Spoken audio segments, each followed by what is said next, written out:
Hey everyone, welcome back to Notes to Self. My name is Melanie. And I'm Cory. And we both grew up in a local polygamous church here in Utah called the Apostolic United Brethren, or the AUB. I grew up with 4 mothers, 34 brothers and sisters. And my dad had 9 wives and 39 children running around in a compound up in Pinesdale, Montana. So I was raised in the suburbs here in Utah, and Cory was raised on a compound. We were both born and raised, however, in the AUB. And so we're going to give you our thoughts on Sister Wives season 20, episode 3. This episode's called All About the Eggplant. It's taken us a little bit of time to record this video because, well, for a lot of different reasons. But one of the biggest reasons is this episode I was instantly enraged and furious at this episode within 2 minutes of the start of it. And some things got said at the first of the video, and I didn't hear anything else for quite a while. We had to go back and rewatch it a couple of times. One of the things that as we watch these shows, we do get really triggered because it does bring up a lot of childhood trauma in a lot of different ways. This particular episode had a lot of that trauma. I know there's been a ton of other creators who have already talked about it, but we had to kind of process through it, which then takes me back to reminding everybody to do their healing work. Because when we watch these episodes and we are so triggered by some of the stuff that is said and done, it makes us both grateful that, wouldn't you say, that we have done as much healing work as we've done, so that we can identify the feelings that we're feeling, or the rage or the anger or the sadness, whatever it is. So shoving it down inside of us, like we were trained to do when we were growing up. Like, don't talk about that. Don't think about that. Don't feel that, because that's not going to get you into heaven. These are the, just keep sweet, do all those things. And so we had to take a pause when we watched this for the first time. It's funny because we'll do little TikTok videos, our live reaction to the show, and then make our YouTube video. But I had to pause it, and we had to do like this whole, let's talk about this. Why did this enrage me so much? And we had to walk. It took us about 3 hours, 2 hours, 2.5 hours to get through the episode the very first time we watched it, because it was just so the behavior in there is so disturbing and so unsettling and frustrating. I have never, ever in my lifetime understood, and yet I have seen dozens of people do this. I know this isn't just polygamy. I know other cultures do this too, but God does not come and take from other people to give you more. He doesn't say, yes, you're more blessed than they are because you lied, you cheated, and you manipulated, and you stole from people. That is not God blessing you. That is not God saying, here you go, you deserve all of the things that you lied, cheat, stole, and thieved from other people. Yeah. And that's what I felt like the theme of this entire episode was. Let's make fun of Cody's eggplant and his hair band, or his skin band on his head. And then let's justify, like 90% of this episode was Robin and Cody justifying their lying, their cheating, their stealing, and their manipulation of these women who are naive enough to be in a religion that they believe in a patriarchal system to some degree. And these people took full advantage of it. And the episode with 90% of them justifying why they deserve what they have and praising God for blessing them with what they have. And I think it's them, if you will, it's the righteous polygamous way of bragging that they are the most loved by God because they kept his word and his, and if they were able, Cody and Robin were able to take advantage of the other women through their training, through their conditioning growing up, it's because they are not as righteous and worthy as Cody and Robin are. The most righteous, the most worthy. This is physical evidence that Robin is the most righteous one among them, or she would not have been blessed with this huge, Right. what did he use? Opulent house, or whatever word he was using on that. Robin would not be given these things. God would not allow them to give it if she wasn't the most righteous. He wouldn't have allowed the other women to be taken advantage of if they were righteous either. And so he's almost just preaching his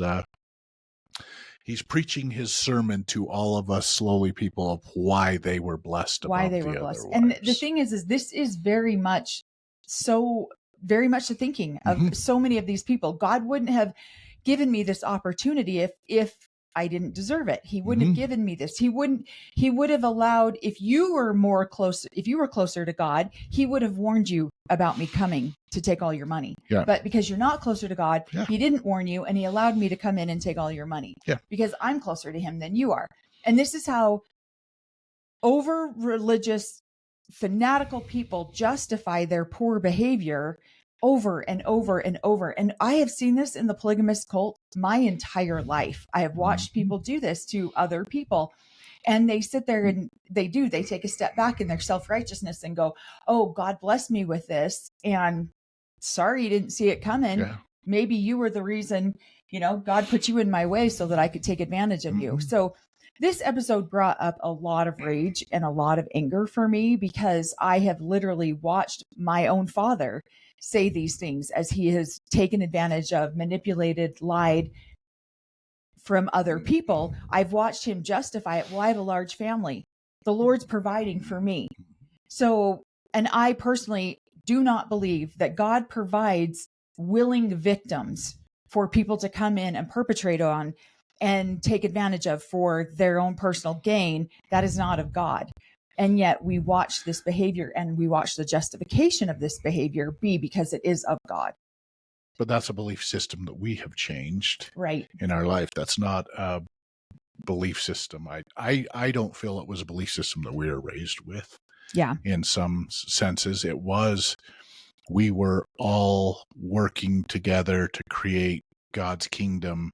And obviously those who tended to manipulate, lie, whatever, there was some reason for it, and they were set up higher above God, by God and we just needed to work harder. So, so God wouldn't have tested this community if we hadn't been, if we had been more righteous or keeping the leaders accountable, but you couldn't keep the leaders accountable. So if they made a mistake, then it was the community that then jumped in to work even harder to rectify the mistake, to take care of that mistake. Yeah. And the minute you try to hold your leaders accountable within the AUB, you are asked to leave. You are no longer a following sheep. You need to leave because now you're asking questions. And so the comment that Cody made that just threw me right over the edge at the very beginning. I'll start with, we started Pate Night with the girls we'll just start at the beginning of the episode. But we started with Mary and her girlfriends coming over for Pate Night, Salty Birches, whole thing. I was really surprised that they drank while filming. I was kind of surprised by that. You could tell that they weren't like drunk or anything, but they were slightly tipsy. I was a little bit, because there's things that can come out and be said during alcohol nights. We also had to do another pause so I could explain Polygonometry 101 to Cory and how all these girls are related and in the polygamous group. So one of the girls is a former polygamous wife, a sister wife. But the other ones, I don't believe ever lived polygamy, but they were born and raised in it too. And then, we see McKelty and Tony moving. I mean, we'll get a little bit deeper into some of that later. But what Cody said about Robin was, he said, I have a wife who's close to God, and what she believes is faith in God, one step in front of the other. And this is one of the things that I see very often in polygamy, is you get a wife who is closer to God than the other wives.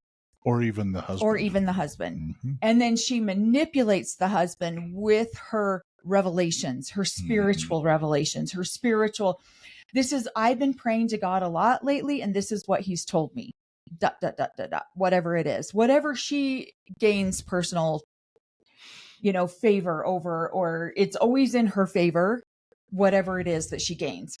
And so that's really, that one sentence threw me off for like literally half an hour when we had to pause and rewatch and just talk through it, because I get so tired of seeing, and I saw this a million times growing up, these people who claim to be so close to God, and yet they can be some of the most evil people that I've ever seen. And the favorite wife can get away with that. Right. He is going to listen to her. He's going to admit that, well, yeah, she seems closer because she's the favorite wife. Right. If another wife says the very same thing, hey, I have a prompting or whatever it is. No, I am the leader. I am in control. You're trying to control me, and I'm not going to allow that. And I'm going to melt down this ring, or I'm going to do something to put you back in your place because he is the leader. But now he's down to one wife because the others have left, but she is his favorite wife. And so he's going to absolutely admit, because he doesn't want to admit that she's telling him what to do now. Right. When he was the leader, he has to word it more of a religious or a righteous way, that she's closer to God than me. And so I'm going to listen to her advice from God, because he's admitting he's not close to God. He's too angry. He's too whatever. And it's probably stuff that she's told him to gain control over the relationship. And so now he's listening to God through her, where he wouldn't have tolerated it from the other three. Right. So, because they weren't his favorite. You see this we saw this all the time growing up. And it was just like, oh, it's almost like, I want to break for a minute. I don't want to be the head of the family. So I'm going to let her get the spiritual downloads from God, and I'm just going to take her word for it. And yet it is so manipulative. And it's just a way that we watch people get what it is that they want based on a spiritual prompting from the Lord. And it is spiritual narcissism at its finest, spiritual manipulation at its finest. And it's really hard to digest. I was just raging through this entire episode because I am sorry, God does not he doesn't answer prayer through manipulation, lying, and stealing. That's not how God answers prayers. And yet that's what these two want us to believe with this episode. They want us to believe that, the whole world saw how they manipulated, lied, and stole from these original women. And yet they want us to believe that somehow that's a blessing to them from God. Yeah. Most of everything Cody says in this episode, there were a few things that I'd actually think came from Cody's mind that he blurted out, or maybe it was last episode where he's going to get in trouble for saying that polygamous men have too much sex. Monogamous men don't have enough. That was not a script that Robin told him he could say, but most of everything that he's saying in this episode, Robin has tutored him to say that. They've had a conversation, and he's repeating exactly what she thinks he should say because she's the closer to the Lord. Well, and I think that's why, we're doing book club for Christine's book. And in there, she says that the producers finally started asking questions out loud on camera. So because the public was getting so frustrated with the softball questions that they were getting in the tell-alls. And so I'm wondering if that's why the producer asked that, hey, what was it like to move without the family there? Because these guys have pre-scripted answers. And the producers are like, no, we want to show you that we are trying to be real. They just already have it figured out. And then this was a curveball that Cody and Robin didn't see coming. And so they just stood there like, okay, well, we don't know what to do. Yeah. We are not body language experts by any means, but there are a lot of signs that you can see. one of the biggest signs for a trustworthy person or an untrustworthy person is the way that they hold their body. Do they have like sloped shoulders? So I have been noticing as we do our first time watch through the series, how much different Cody is now in his body language versus the first couple of seasons. He was a lot more squared shoulders. He was a lot more, just held his head up a lot higher.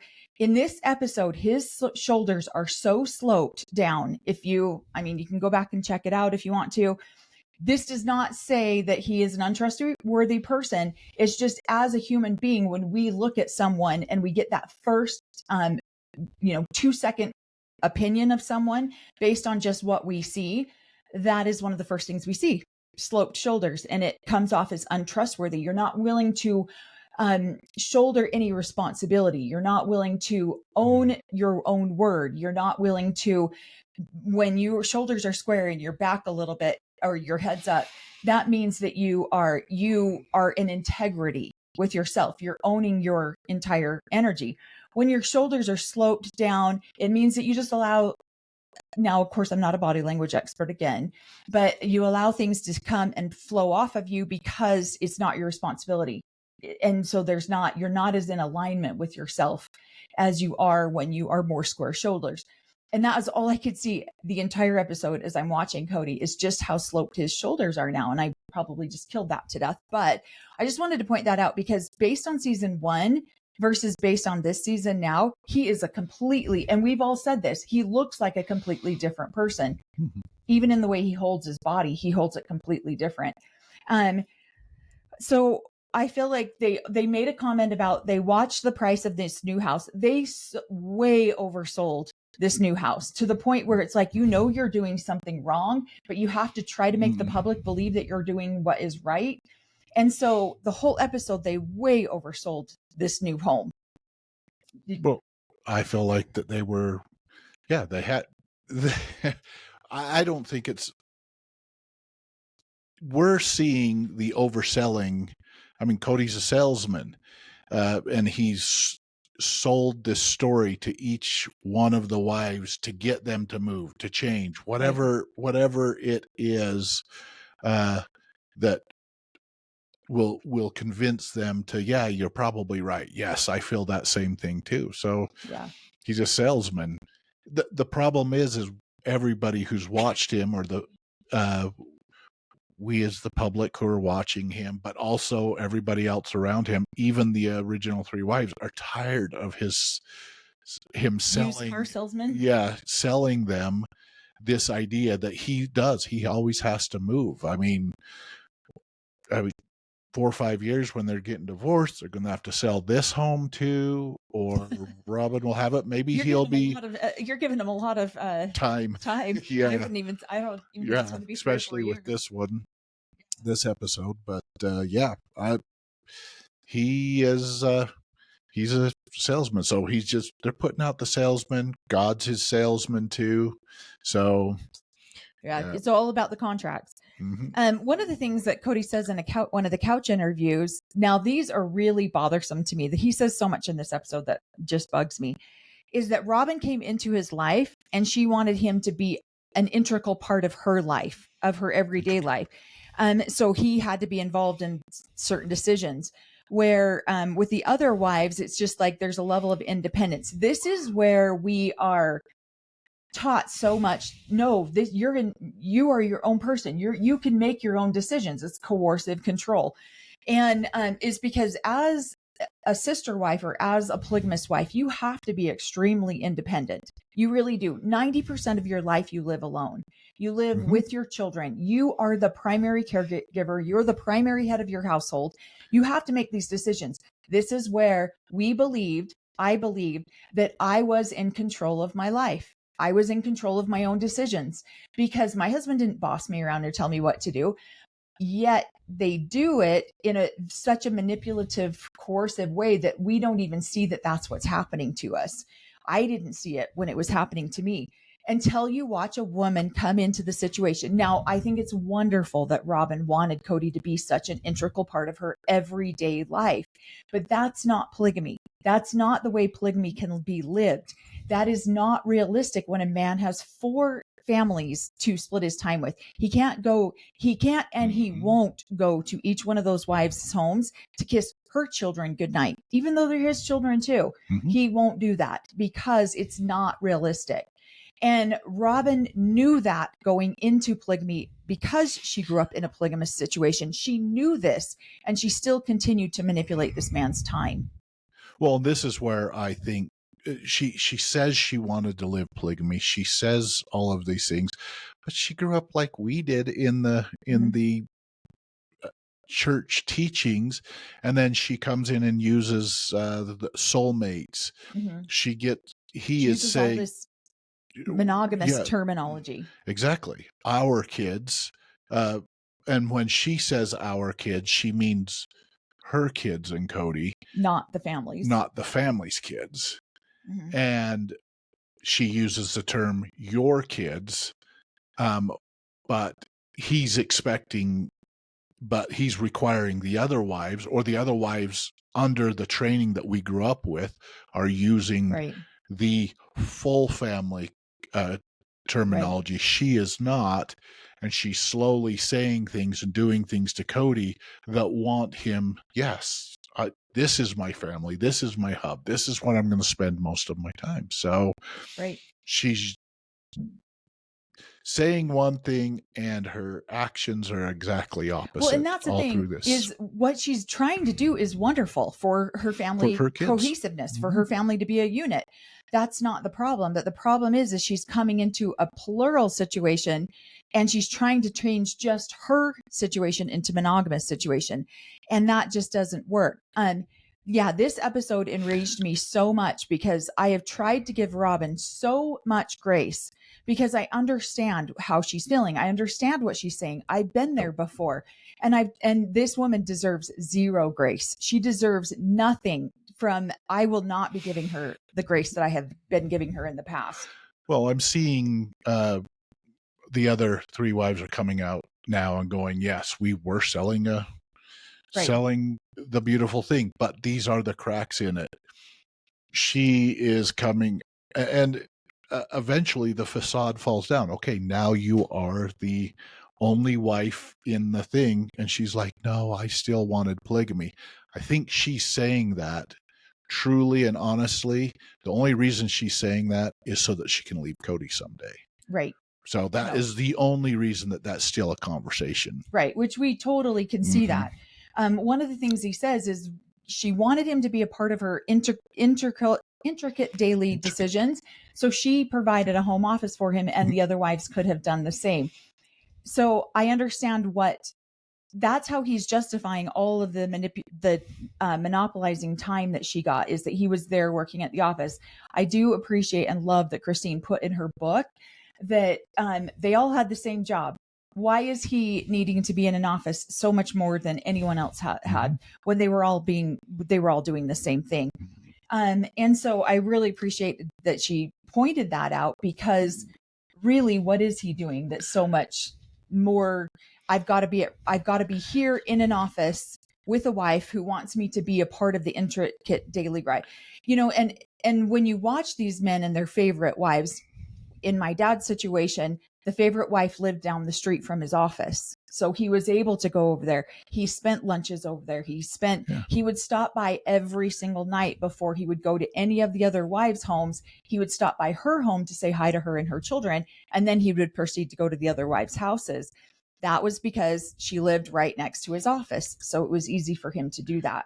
It's because she speaks Cody, and they all want, and Cody says stupid stuff. So she's rewriting Cody's script, and Cody's over there having to learn the script and say what she's writing down for him. Right. So he's over there practicing in the office of exactly how he should say it. I sacrificed a bedroom to give you an office so that you could be a part of my children's lives more often. And again, I don't want to fault her for doing that. That's amazing that she wants to have such, but she joined a polygamous family already knowing the rules, already knowing the expectation that this man cannot be at her house every day. And she is changing those rules. She came in claiming that she loved the family dynamic, the way the family functioned. And then she instantly started to change those things into a monogamous situation. And when you do that, ultimately, like we have said a million times on this channel, the children become the collateral damage. And this is what has happened with this family is these children have become the collateral damage because they no longer get to see their father because he's monopolized at one wife's house. And that is infuriating. So then she started changing the rules right at the beginning while they were dating. Right. So, right. You got to come down 4 hours away and stay every weekend away from your family. And so again, that's wonderful in monogamy. So then we're going to share this little clip with you because Cody is talking about how this new house is going to bring a new beginning. It's large enough for his entire family to be there. The old house was too. They just, for whatever reason, decided not to have the family there. So everybody can come play hide and seek. Right. So he's talking about the strain with his older children and how he's wanting, and he flat out says, it might be some kind of fantasy, but I would like to enjoy their company here and potentially have space for Truly, which I just feel like is so disgusting because she's a year older than Robin's son. And when he talks about, I have little kids with this wife, I need to be with this wife because I have little kids with her. He does with Christine too. He's got other little kids in other places too. And those kids are not given the same consideration. And I'm not sure why I'm not sure what disconnect polygamous men have in their mind that this wife's children mean more to him than this wife's children do.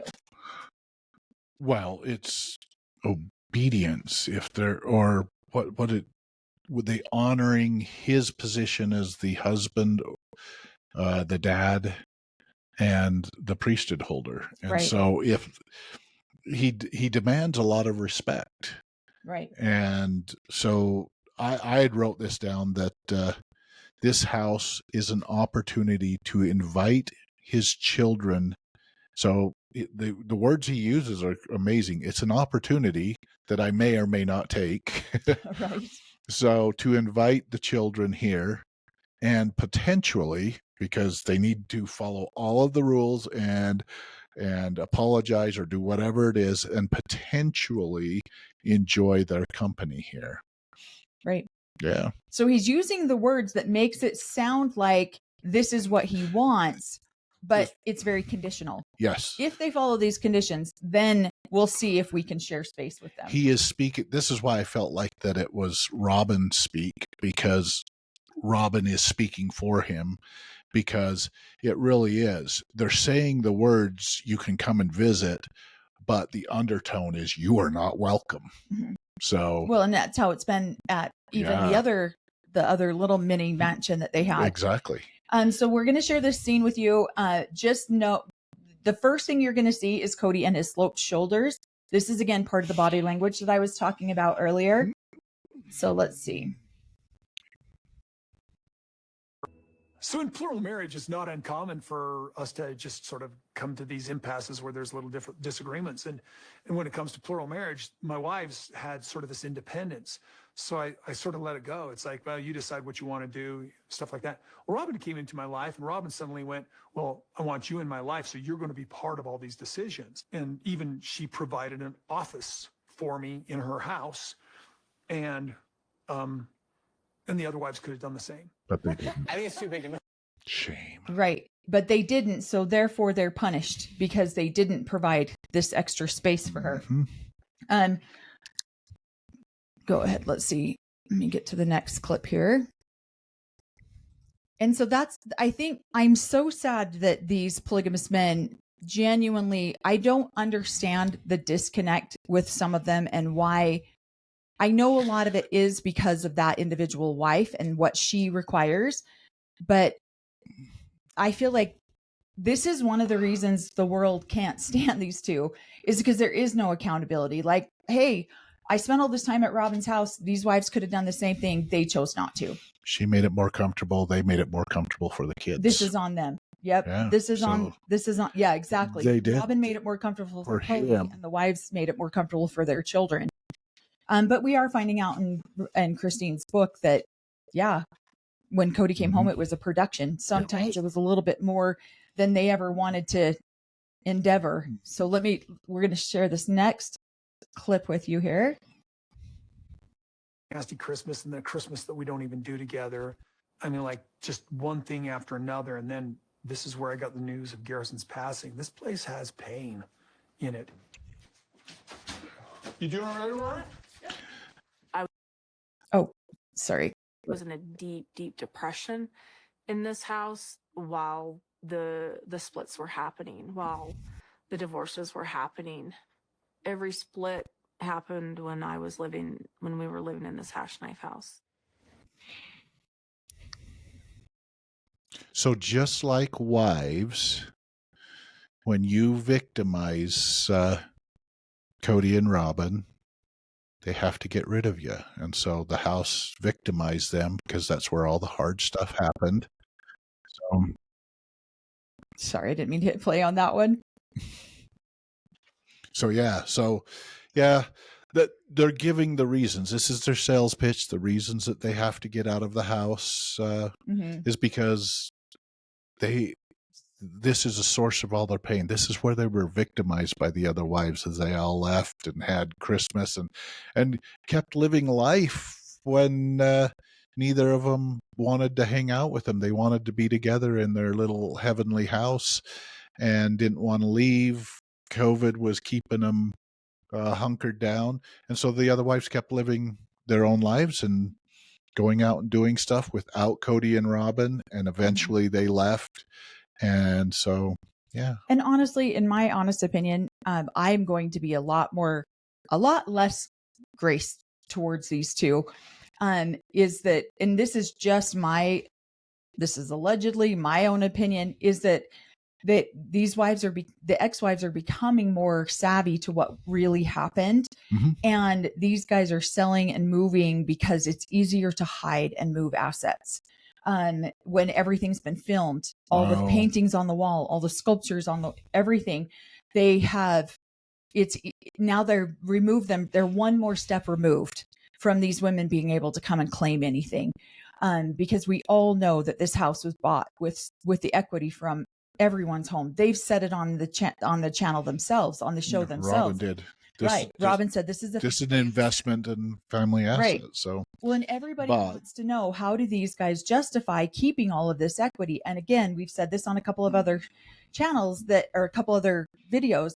They justify it because it was family money, and all of these other women have chosen out of the family.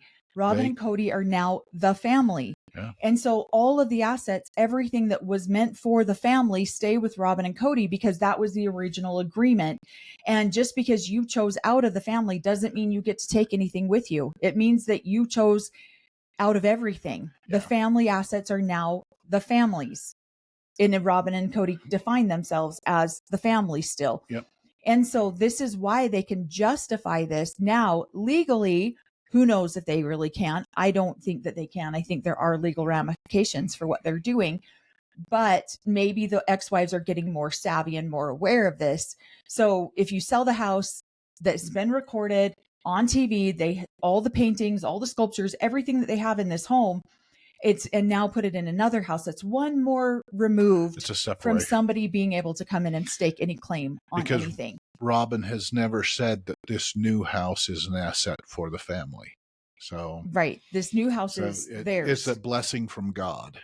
And this next scene that you had pulled up here too, is, if you think of what Melanie just said about they consider them the only family, that's what they're not telling people. They're like, is it kind of weird moving without the rest of the family? And they're laughing at each other like, we are the family. Yeah, we are the family. What are you talking about? Yeah, what are you talking about?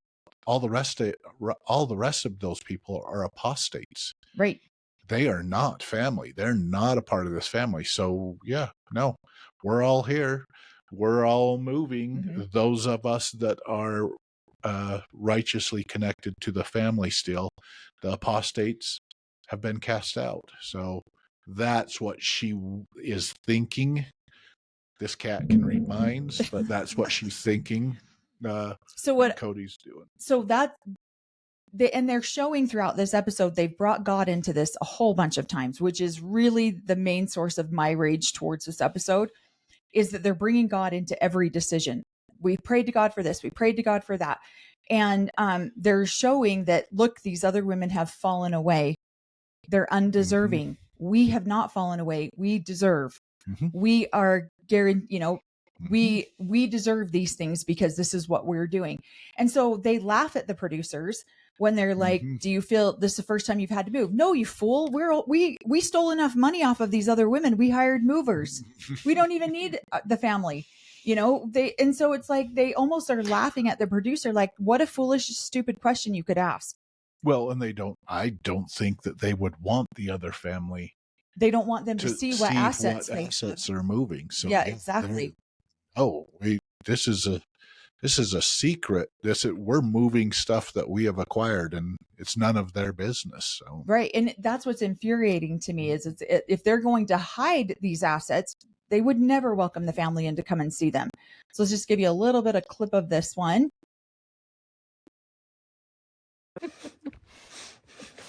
And the smugness on their face. Anyway, is there anything else? Okay. Are we just getting outside furniture? The smugness on their face is they're looking at it like, you guys are ridiculous. Like, you're fools. We hired people to move us. This is for your show only. The struggle that they had moving what they did move was for the show only, to show that, God doesn't just give people things without hard work. Look, they're willing to work hard for it. They moved a freaking patio table, and that's it. Patio furniture. That's what we saw them move. The rest of it, that we saw them put in stuff into boxes. So that is so frustrating for me. One of the things that we watched is Christine saying, yeah, they should move. That home had a lot of bad memories in it. They should move. The more we talk about it, the better it is. Like, they should enjoy the home that they live in. And again, people come after me on this channel because I give people too much grace. And yet I watch these women give Cody and Robin so much grace too, because that is what we were taught to do. Yeah. Keep sweet. Keep your mouth shut. They're snarky. They make fun, but they do give basically, they probably should move it. I wouldn't want all he's done. Me. Well, and all he's done is complain to the rest of the family they're telling America here. What did he say? They're telling America a series of sad events, breaking up with the family. COVID came and hit them hard. Christine leaves, a bad Christmas, and then Garrison's passing. This is a heartbreak home for them. And where's your compassion and empathy, people? Yeah. And so basically they're trying to, if we're hearing all of his sad things, they're hearing it over and over and over again. So she's going, that'd be a miserable place to live with everything you've gone through. So, and all the conversations in each bedroom, and the anger, his kidney surgery happened in that home, all of this stuff. Yeah, you probably should pack up and find a happier place to move. So, right.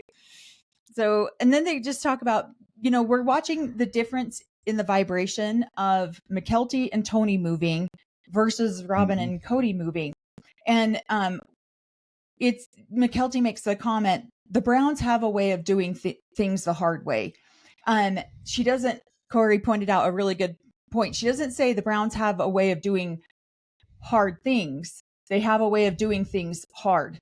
And which is totally different than, it's like everything they do, does it have to be a big production, or is it over exaggerated for television? I think it's over exaggerated. A lot of it is for television, but a lot of it is just Cody and just how frustrating he gets. And it's just the mechanics of dealing with that many different people, that many different energies, there's just so much to that aspect of alone when you have to move that many people.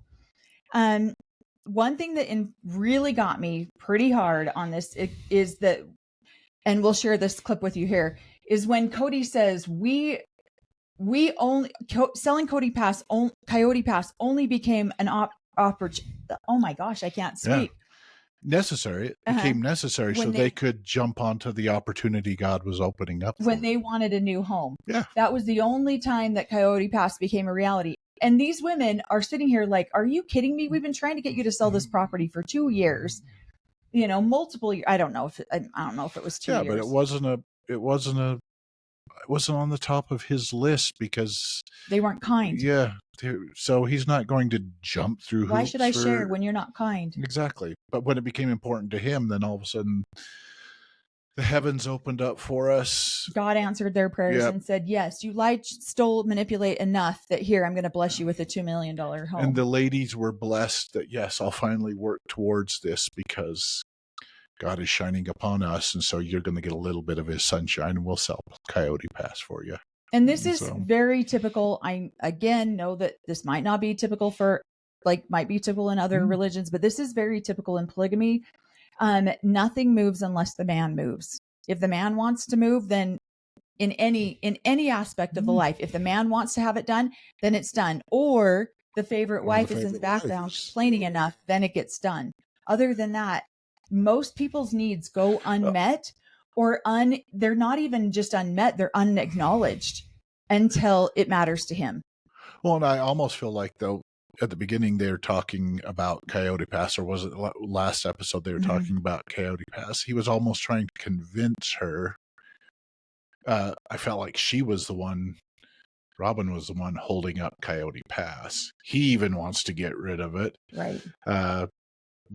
But she's the one that's going to make it fair, or holding on to a dream. And once all of a sudden her dream is a big mansion all by themselves, everything, then he was able to switch that dream. Wait, my dream now aligns with your dream. Yeah, you're right. I think you're exactly. right. Leia, let's get rid of Coyote Pass. We're done with that dream. And then she's talking about the same BS line. She's just eliminated the sister wives. Now they're going to have the grandkids over her. Yeah. She can, there's going to be plenty of room for kids and grandkids. And again, her kids. The problem with that is that she has, Robin Brown, is you have to let your girls leave the house. Yeah. You have to let them go out and date. They can't be 22, 23, 24, living in your basement. They're never going to get married. And possibly Cody's other kids, if will be welcome there, if if they follow some rules. Right. So here, let's watch this little. Enough time to do much of anything. We just basically dropped the U-Haul off, and then we loaded the kids, and we just took off for a hotel. Because we couldn't sleep here. We needed to sleep in beds. Well, have one more the good little night's head sleep of the before clip I wanted. All this. Oh. Their house before that they had in Lehigh. This is not the spot. Because then she asked. Not great for their family. It was split level. It wasn't comfortable. Yeah, this was supposed to be Cody saying Coyote Pass. So there's about 6 different versions of Sister Wife out there right now. There's the More to Love version. There's the one that we recorded. And then there's an on-demand one. And so our timing has been off on a ton of them. So, but one of the things I wanted to point out too. Oh, sorry. It's okay. We don't have to go to that clip. Yeah, it's not. I even wrote it down there as as that is the right clip. So as we've watched the More to Love episode and then this episode, we've had to keep doing our clip, changing the timestamps on our clips. Well, the More to Love removed the stud finder and a whole bunch of the opulence comment and then the stud finder. That version didn't have any of that in there.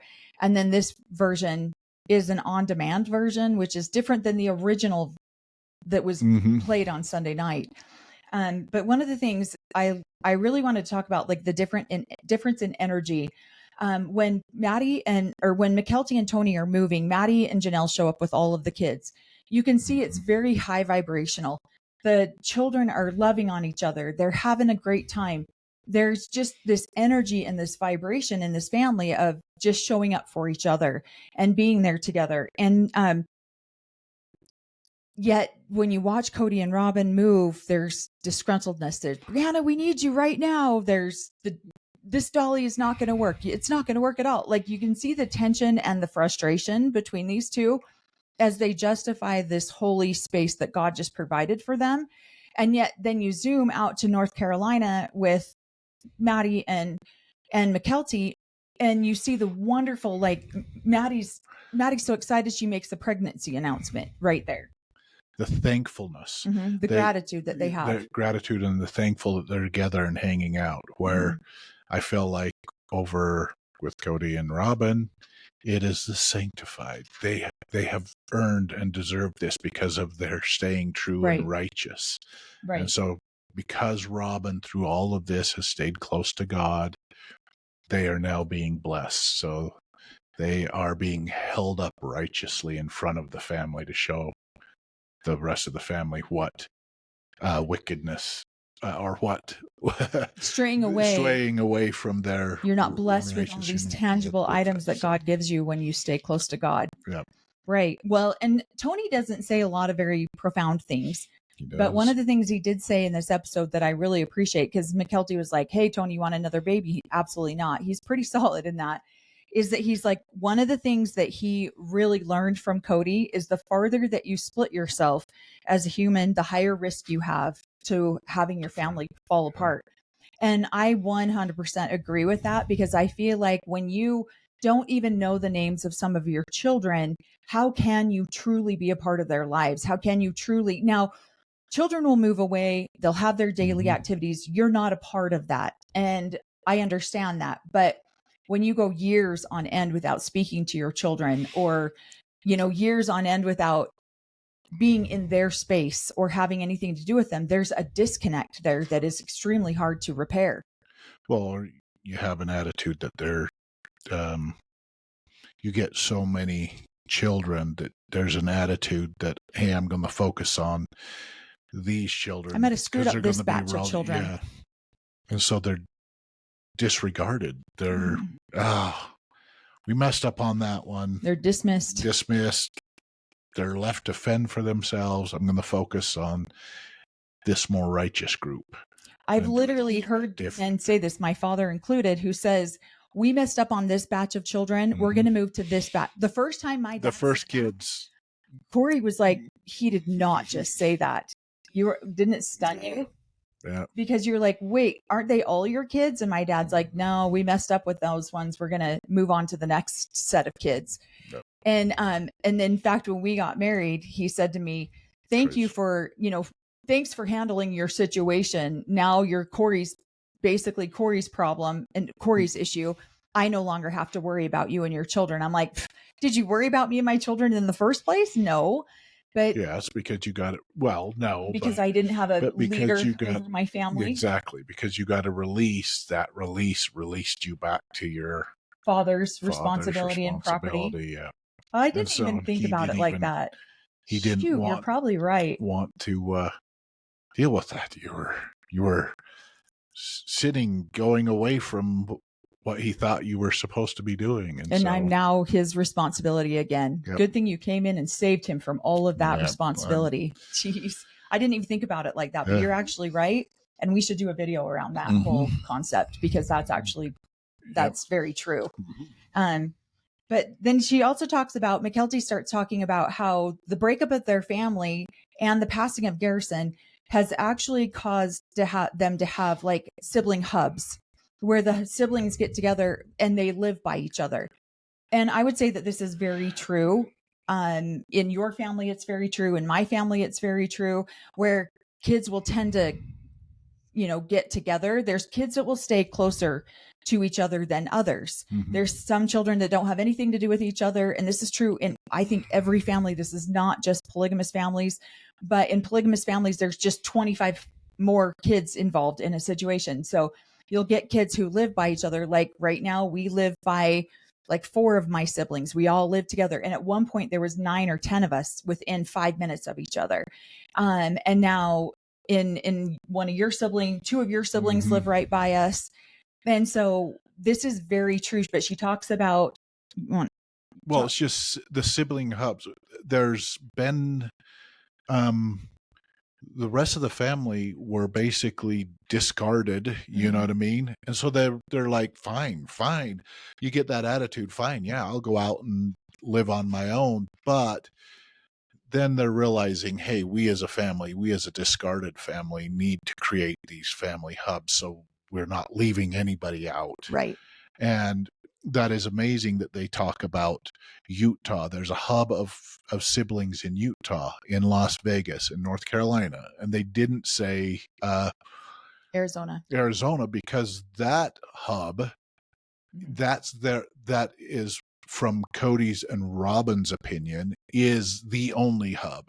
That's the only family. The rest of these kids and family, even though Robin and Cody aren't part of the AUB anymore and don't have multiple wives, those kids have chosen to still support their mothers, and so they are disconnected from him. There's been arguments between Robin and those kids. They have slowly all dissipated. So now they're creating those family hubs. And this is truly what we have done too. I mean, sometimes there's still a hub that you can go up and visit, but when we move away, we try to keep in groups because they're,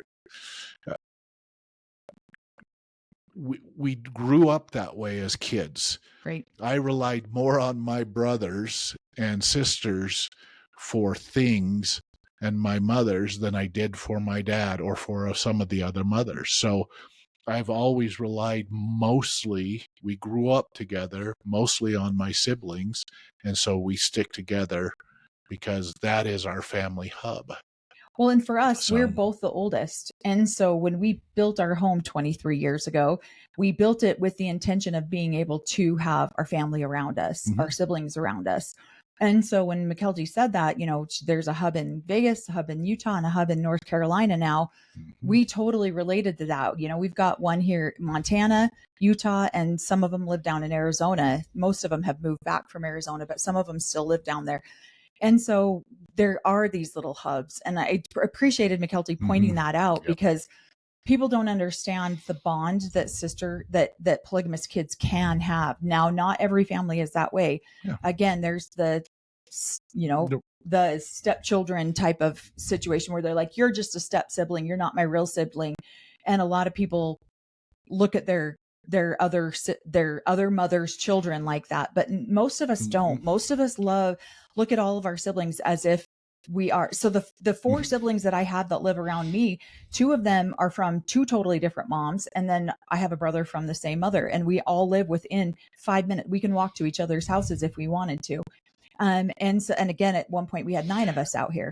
So it's very, very common. And I appreciated that McKelty kind of pointed that out, because that's not even something that I would have even really thought about, because it's just something that we do, and so our house has become a central hub in Utah.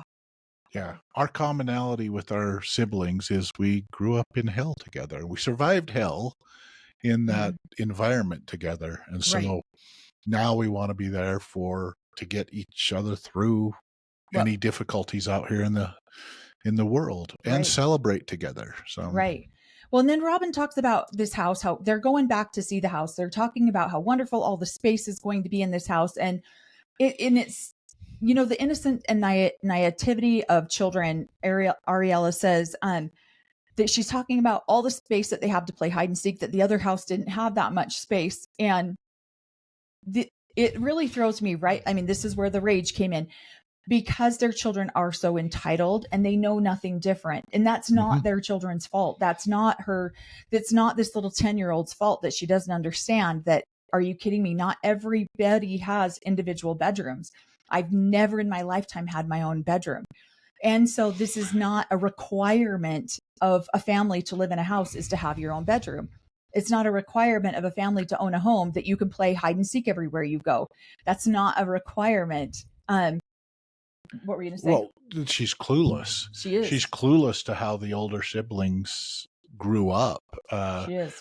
That they were all packed in together, that there were times that food was lean, stuff like that. She's clueless. She's one of the last She's never children. Experienced that. And so, Robin and Cody aren't telling her anything different. No, they're probably telling her the very same thing, that it's because we are righteous. We're the righteous family. Well, and We're she, the ones I mean, that you have can been see most. that through everything. Oh, God provided this home for us. We know that we lied, cheated, manipulated, and stole, but that was God blessed us with this home. Let's give a prayer to God for this home. That's Robert. That's 100. And so this child is going to grow up believing that everything her parents did was righteous. Everything that, because they thanked God for everything and God blessed them for these things, when really it was manipulation. If she doesn't watch the TV show. If she doesn't, yeah, she might watch the show and then realize that no. So, okay, we're going to show you this next scene. Cory is all about the body language in this scene, which I fully agree with Mrs. him. Brown, my big table, I'm telling you, my big table. Why is this not on not the right one? Blocking the walkway to the stairs. Oh my Yeah, but goodness, there's this is that not stair, even the and right then scene Here, and either. there was so much prayer involved, and God. Okay, well, we're not going to try to find it. The scene was basically Cody trying to find the stud on the stud finder wall. Yeah, the stud. And so again, Robin says the pretty words. She's trying to, as the shy wife, flirt. And, oh, that's my stud. And icking out her girls or her kids. But if you watch the body language, when she goes up to hug him, it's one of those things where we're watching the first couple seasons, and she's very grabbing him with two hands and leaning in on him. That's this one. She's like, we like a stud, don't we? Exactly. And she's giving him a half. She's not even turning her whole body to him, doing the half and patting him on the back. Right. And these body language is, and what she's saying about still wanting to live polygamy are the reasons I think she is leaving. She hasn't figured it out yet. She's got to get a big house and get it in her name and go through all the law stuff, and get enough assets squirreled away. But she is, she's leaving him. And you can tell by the body language. And he's always talking about, I'm hoping, Robin, those are legitimate concerns. He's telling us as the public what she's saying in the background, what she's saying outside of the show. And so he's letting little things slip out. And he should be worried. She is on her way out. The Lord will tell her to leave one day, and she's got to do it. So she's got to obey the Lord. Yep.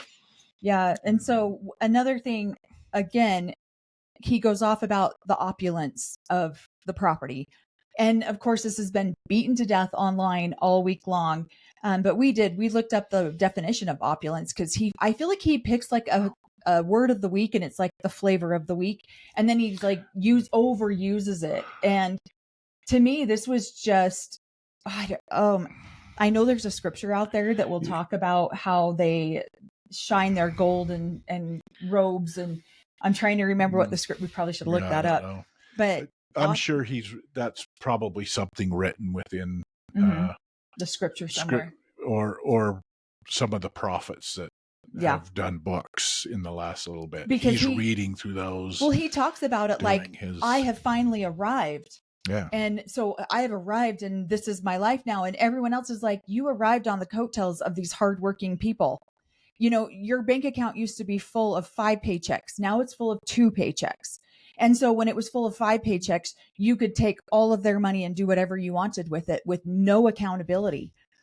Christine is talking about that in her book. That the money just disappeared, that they all had to struggle to come up with money to pay Coyote Pass off, or they would have lost it.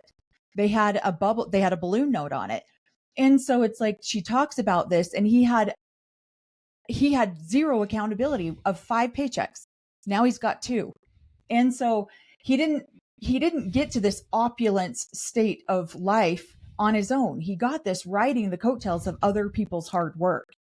And that's where this whole episode infuriated me so much, because they act like they didn't show this to the world for the last 15 years on camera. And now we're supposed to believe God has blessed them. They're way overselling their deservingness of what they have. They're way overselling it because they know what it looks like to the public.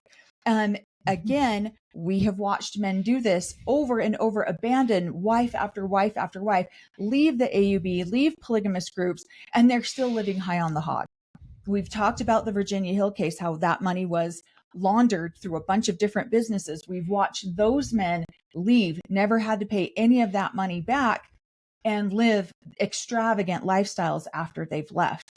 And the backs of the polygamous, the worker ants are the ones who pay it back. So it's not just a pattern in the Brown family. This is a pattern in the church itself, where the nobodies get to do all the hard work, and the higher ups get all of the God blessings to them. Well, in the minute the nobodies who are doing all the hard work are gone, then they're just going to compile everything. They sold a story about going to the land and producing kind of, if you will, utopia where they could grow gardens, they could do this, they could do that. They have they have no willingness to do that kind of stuff.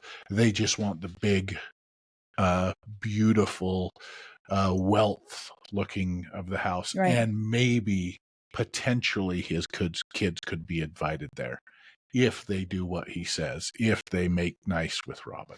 Well, and this is what makes me so sad for this man, is that he gets up there and he's like, the best word I can, and he's just beaming with ego and pride. And you can just see it all over his face, where he's just like, opulence is the word. And I'm looking at, and I'm thinking about this, and Mary and Janelle and Christine talked about on this episode how they found out Robin and Cody were moving into this house was through social media, or through, their people calling them or sending them DMs online because of what they've heard during social media. And I'm thinking, this fool is sitting here doing a couch interview, beaming with pride and ego because of his opulent house. And yet his daughter made a pregnancy announcement on the same episode.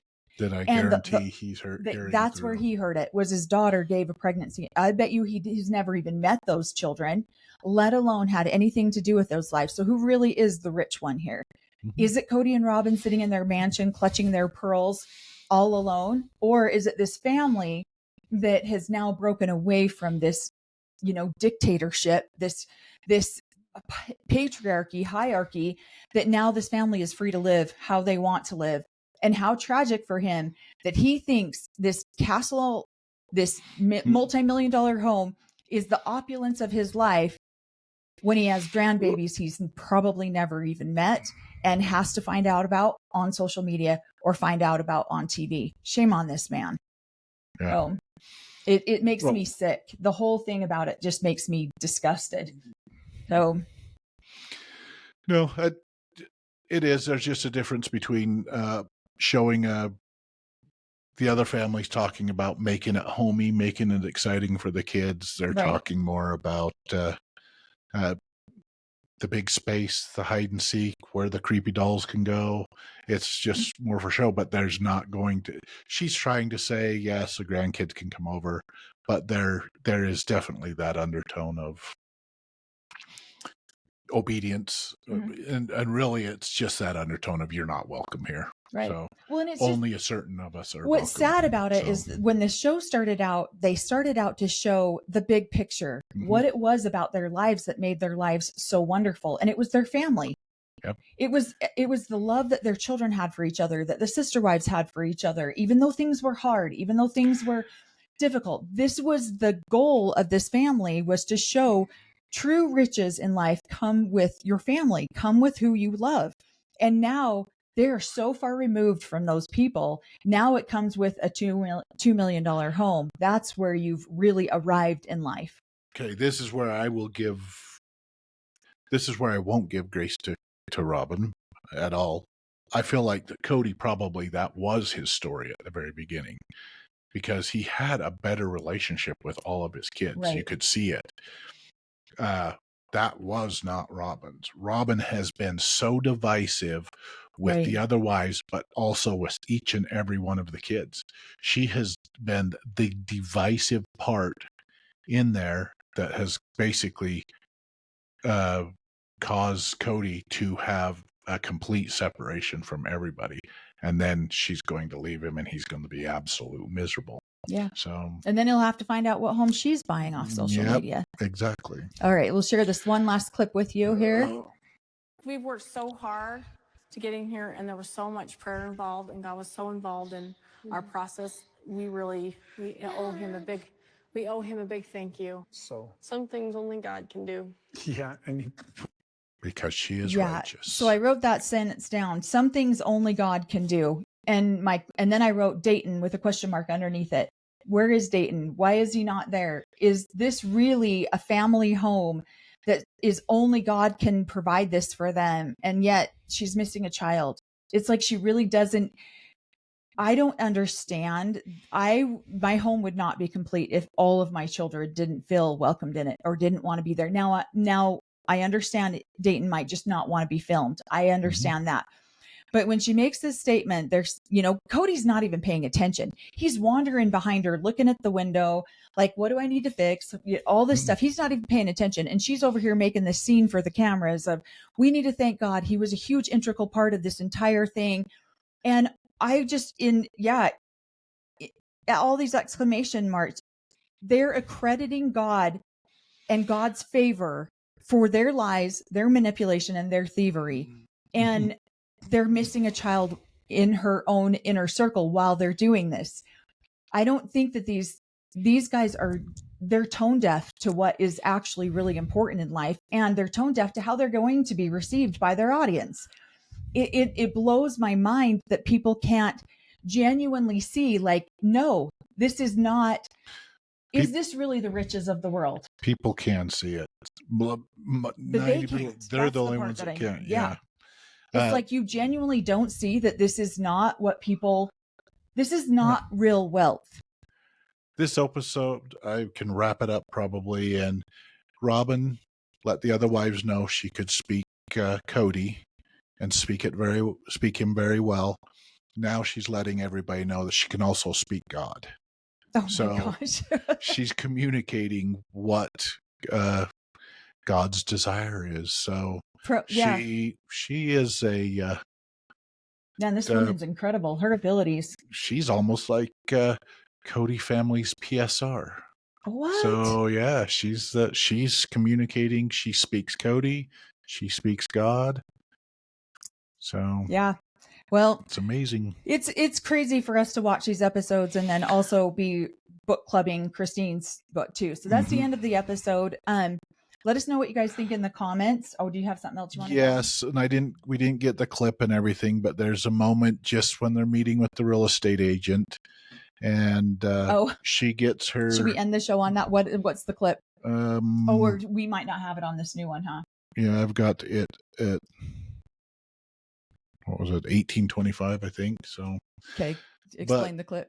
Basically, she's embodying Christine's, or it's Janelle's sacred cow stab at her. And so she got her nice oat milk cocoa, and this is just a clip of her. I did not catch her doing this, and Cory rewound it like 3 times, and he's like, what the heck is she doing with her mouth? She's chewing her righteous cud. That's what happens when you become a sacred cow. Yeah. So he's like, we have to show this clip. This is so hilarious. And I've seen these clips online before, but I thought that they were manipulated or AI'd. And so it wasn't really Robin. But yet here she is doing it on here. So we'll end this episode for your viewing pleasure on this note. Cody makes fun of the other wives. They make shirts. They do stuff like that. They make fun of Robin about being the sacred cow, and she acts out the scene. Yeah, the other wives take, oh, thanks for making fun of me. I'll make a t-shirt up for that. Robin goes, you're making fun of me, and I don't understand why. Well, here's why right here. The like sheds or anything, or is it move it all off? Is everything leaving with us? I would say most personal property goes. Okay. It's a silly little clip. It's a silly little thing, but he's like, she is called a sacred cow for a reason. She knows how to. So let us know what you guys think in the comments. We were late with this episode, but we are filming we will be watching episode 4 here and getting that filmed right away. And then we also still have book club on Tuesday nights, 5 p.m. Mountain Standard Time. So if you would like to join us for that, we still have, I believe, 10 more chapters of the book that we're going to be going through. And so we'll break those down and the one that we're going to be doing this Tuesday there's a whole lot going on in these chapters of this book. Yep. So we're going to be breaking that down, and you'll find that on our channel under the live tab. I also do a post about it every week, so you can always follow that post. You can click on it to be notified of when we do go live. Also, if you haven't liked or subscribed to our channel yet, please follow us there. If you, we do have a link tree attached to our homepage, which will take you to our other social media sites. We do a little bit more every day, up to date daily stuff on Instagram, and then TikTok. We do our live where we watch the episode and then do a live reaction to it as we're watching it. And then, so feel free to follow all those other social media channels. And thanks everybody who are buying, our little supporting chapstick. us. Quite a few people of you have bought chapstick. And our nefarious revelation. And our paraphernalia. sweatshirts and stuff. So Thank you. appreciate that. You guys are amazing. Yeah. So let us know what you guys thought about this episode in the comments. And thanks so much. We'll see you on the next one. See you guys.